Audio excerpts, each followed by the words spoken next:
Tesla stock crashed 40% from its peak, down from $420 in November 2021 to $250 by December 2024. Over $1 trillion in market value evaporated, and this isn't a temporary dip.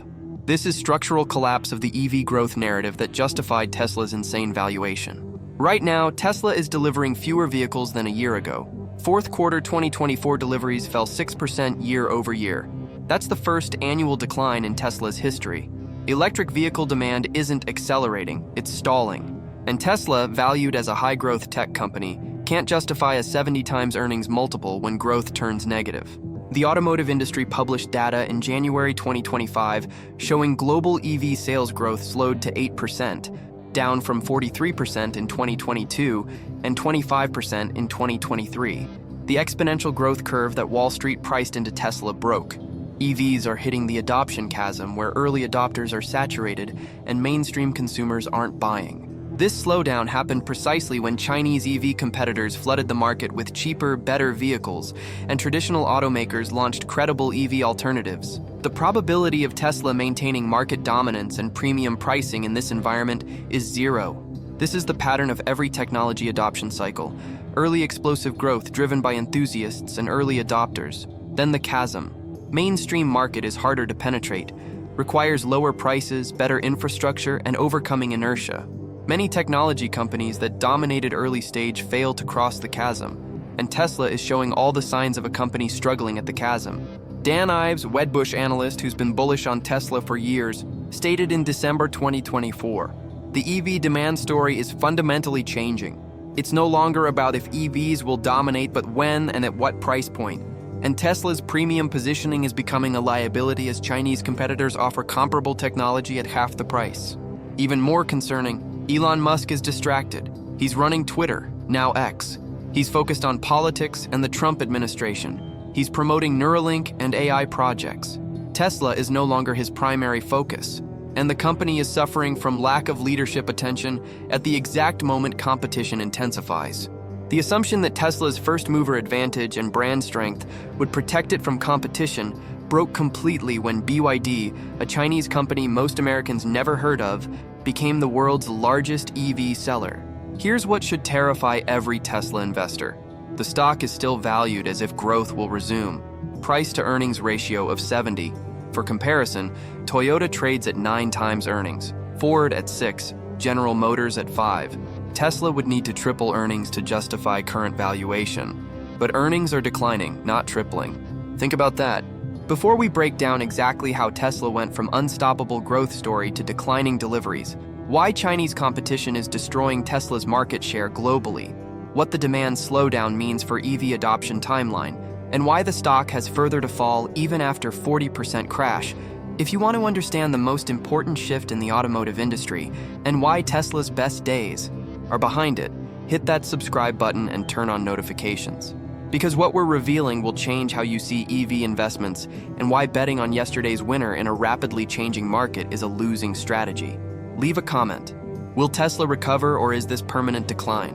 Can any EV company succeed if overall demand is slowing? And is Elon Musk's distraction the real problem or just a symptom? Let's start with the delivery numbers because they tell the story of Tesla's growth stalling. In 2020, Tesla delivered 499,000 vehicles globally. In 2021, 936,000.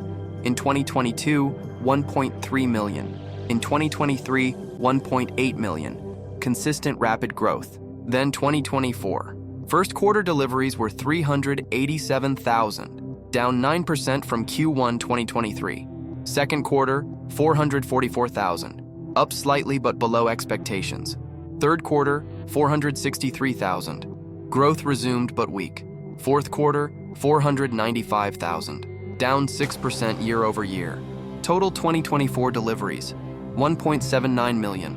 That's down from 1.8 million in 2023. Negative growth, first time ever. Now Tesla blamed this on factory retooling and production of the updated Model 3.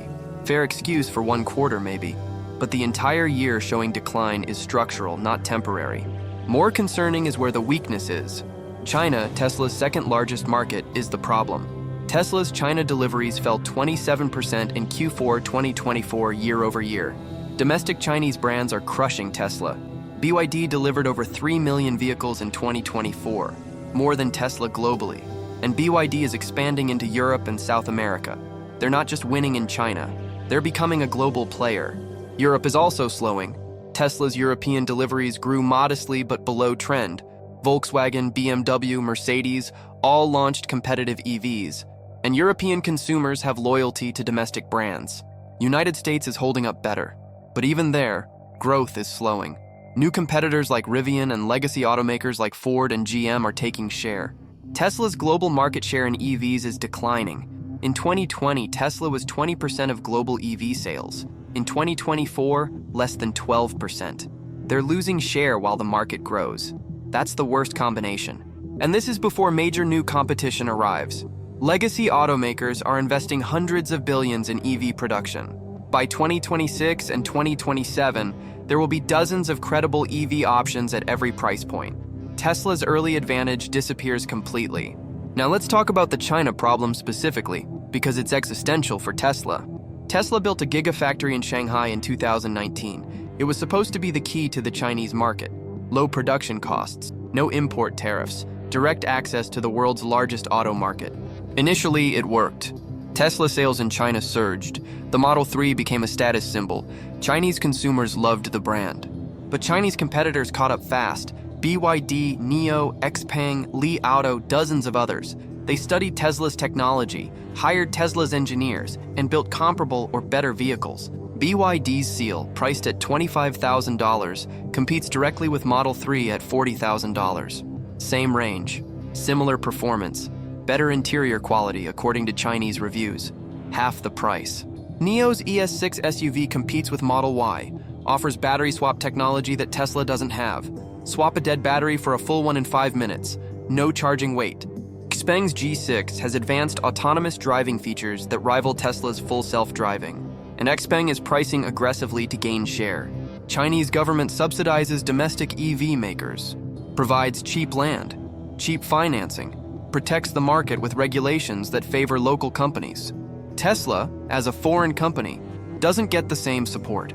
The result is Tesla's China market share collapsed from 20% in 2020 to under 10% in 2024, and it's still falling. Musk's response was price cuts.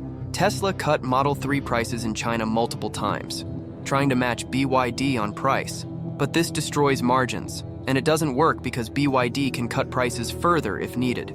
They have lower costs and government backing. Tesla is stuck.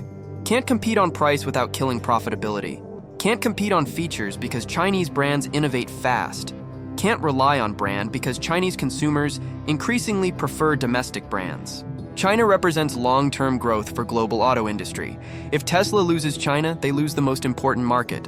And they're losing it. Now let's talk about the demand side problem globally, because it's not just competition, it's demand for EVs overall slowing. EV sales grew 43% in 2022. Everyone assumed exponential growth would continue. Analysts projected EVs would be 50% of new car sales by 2030. But 2023 growth was 25%. 2024 growth was 8%. That's deceleration, not acceleration. And 2025 projections are for single-digit growth or even flat. Why is demand slowing? First, early adopters are saturated. The people who wanted EVs and could afford them already bought. Enthusiasts, tech workers, environmentally conscious consumers. That market is finite. Second, mainstream consumers are hesitant. EVs are more expensive than equivalent gas cars. Even with subsidies, there's a price premium, and subsidies are being reduced or eliminated in many markets. Third, charging infrastructure is inadequate. Range anxiety is real. If you can't charge at home and public charging is inconvenient or unreliable, EVs are impractical.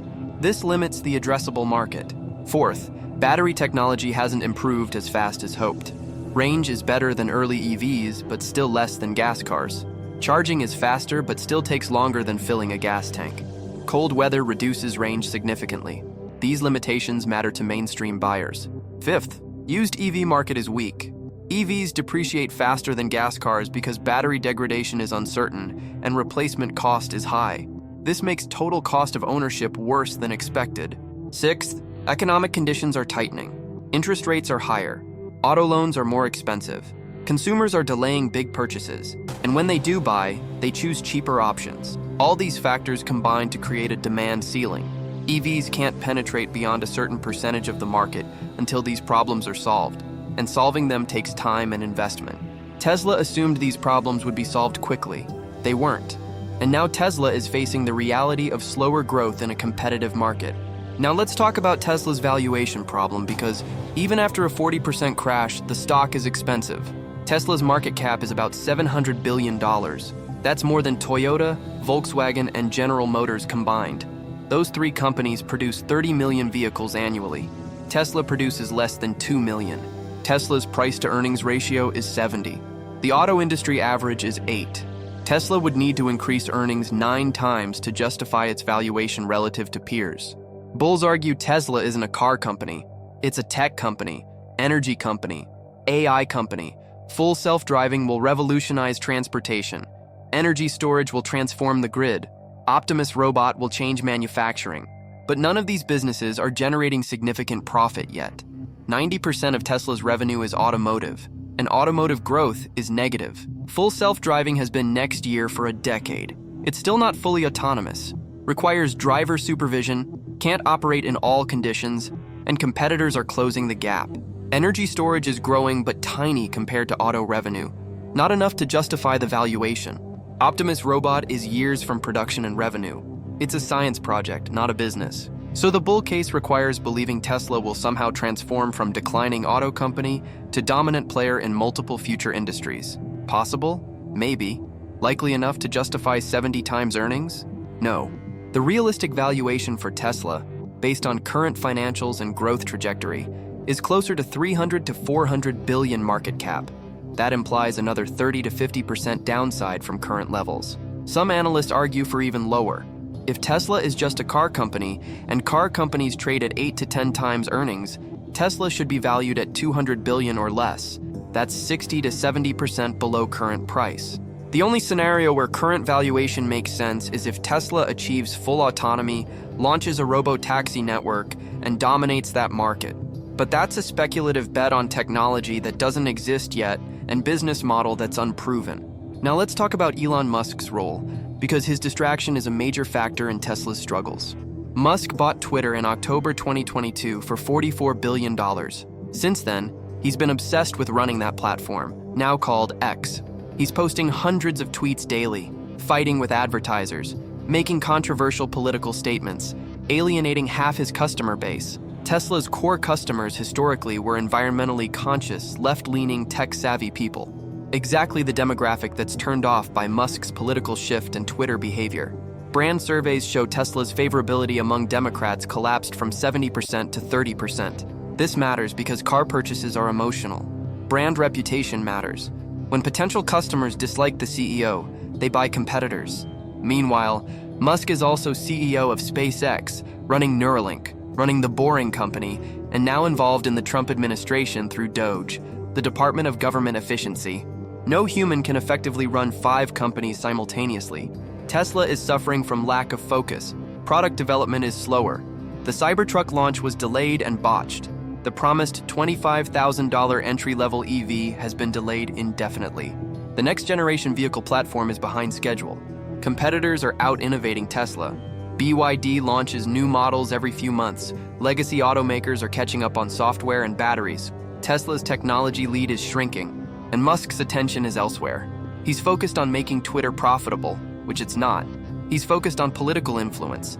He's focused on AI and robots that don't generate revenue yet. Tesla board should be demanding full-time attention from their CEO, but the board is weak, mostly Musk allies and family. They won't challenge him.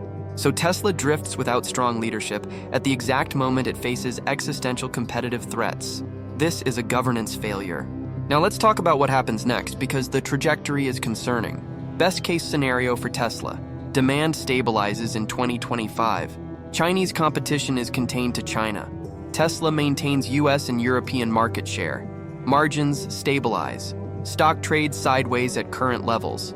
This requires Musk refocusing on Tesla, successfully launching new products, improving full self-driving to true autonomy, and global EV demand resuming growth. Possible, but requires a lot to go right. Moderate scenario. Deliveries grow slightly in 2025, maybe 5%. But margins compress as Tesla cuts prices to compete. Earnings are flat. Stock drifts lower as growth story fades. Market cap drops to 400 to 500 billion over next 2 years. This is most likely scenario. Tesla becomes a mature auto company with slow growth. Valuation compresses to match reality. Worst case scenario, Chinese competitors enter US market.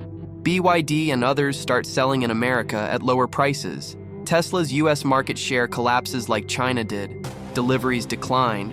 Company goes into restructuring. Stock crashes to 100 to 200 billion market cap. This is possible if US reduces trade barriers with China, or if Chinese companies build factories in Mexico and export to US. For investors, the risk-reward is terrible. Best case is stock stays flat. Moderate case is 30 to 50% downside. Worst case is 70 to 80% downside. Why hold a stock with that profile? Only if you believe in the extremely bullish case of full autonomy and robo-taxis. That's a speculative bet, not an investment.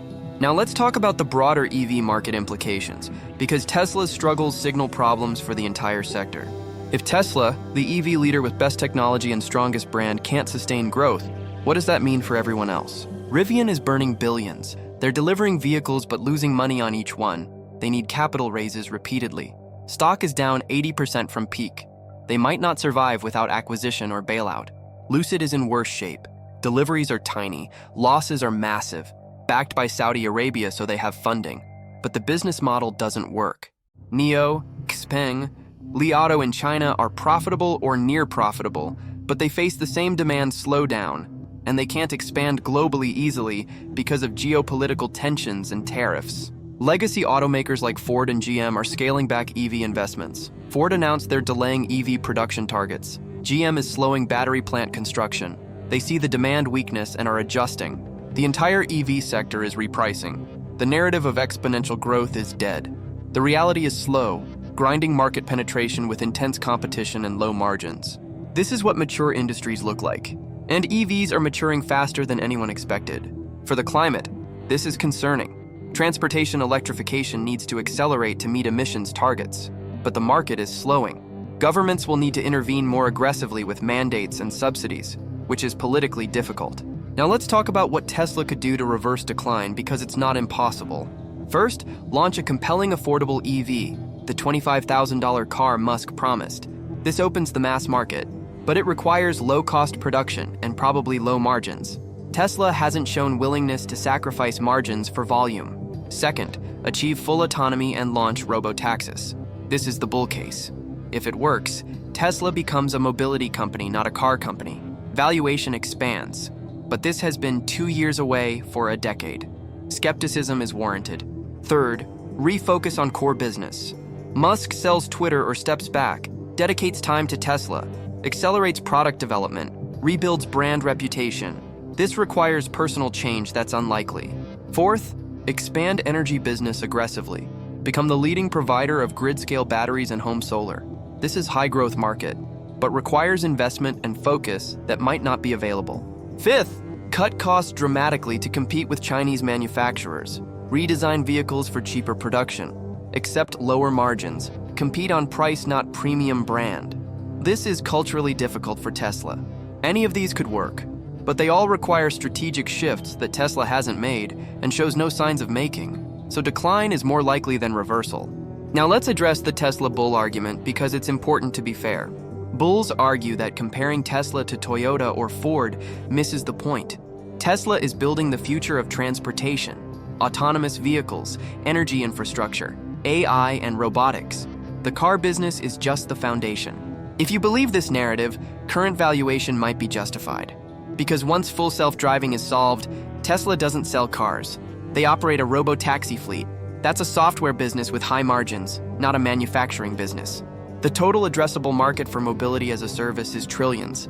If Tesla captures even 10%, the company is worth multiple trillions. This is theoretically possible, but requires believing. 1. Full autonomy is achievable in next 5 years. 2. Tesla will be first to achieve it. 3. Regulators will approve it. 4. Consumers will adopt it. 5. Competitors won't also achieve it and compete away margins. All 5 need to be true. If anyone fails, the bull case collapses. Current evidence suggests at least 3 of these are questionable. Full autonomy timeline keeps slipping. Competitors like Waymo are arguably ahead on technology. Regulatory approval is uncertain. Consumer adoption of autonomous vehicles is untested. So the bull case is a series of maybes compounded into a low probability outcome that's already priced into the stock. The bear case is based on observable facts. Deliveries are declining. Competition is intensifying. Margins are compressing. CEO is distracted. Valuation is extreme relative to fundamentals. Which case is more likely? For most investors, the bear case is more credible. If this breakdown of how Tesla went from unstoppable growth to declining deliveries, why Chinese competition is destroying market share, what demand slowdown means for EVs, and why the stock has further to fall changed how you see Tesla and EV investments, hit that like button and subscribe. We're tracking every delivery report, every competitive move, every sign that the EV growth story is fundamentally changing. Leave a comment. Will Tesla recover, or is this permanent decline? Can any EV company succeed if overall demand is slowing? Is Musk's distraction the problem or just a symptom? Share this with anyone holding Tesla stock or considering buying the dip. After this, they'll understand why catching a falling knife in a structurally declining business is how investors lose fortunes.